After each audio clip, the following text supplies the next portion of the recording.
does this concept apply to wild caught animals? Because that's a sort of a different. Oh, Now we're talking about animals that did experience the real suffering in the yeah. wild and the life in the wild, and now we've brought them into a box. So how does that framework Yeah. fit with that?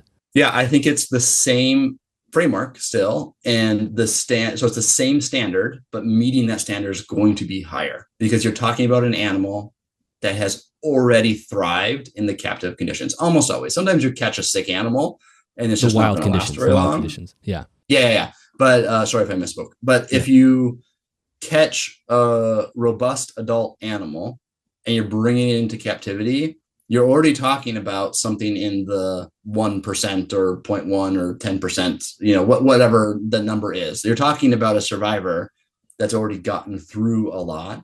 And then you're putting it through usually a huge amount of stress for that importation process. So that's bad and a huge strike against it already. And then you can talk to all kinds of experts that have done this a lot. The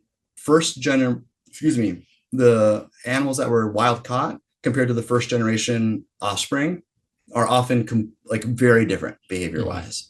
Mm-hmm. And that to me suggests that the wild caught animals aren't able to adjust nearly as well as an animal born in captivity.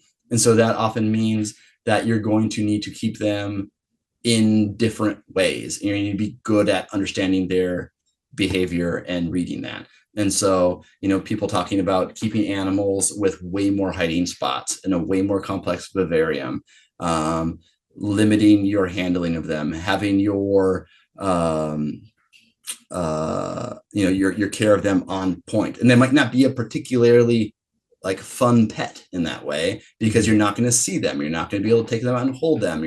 But that's probably what it takes for them to be successful in those situations.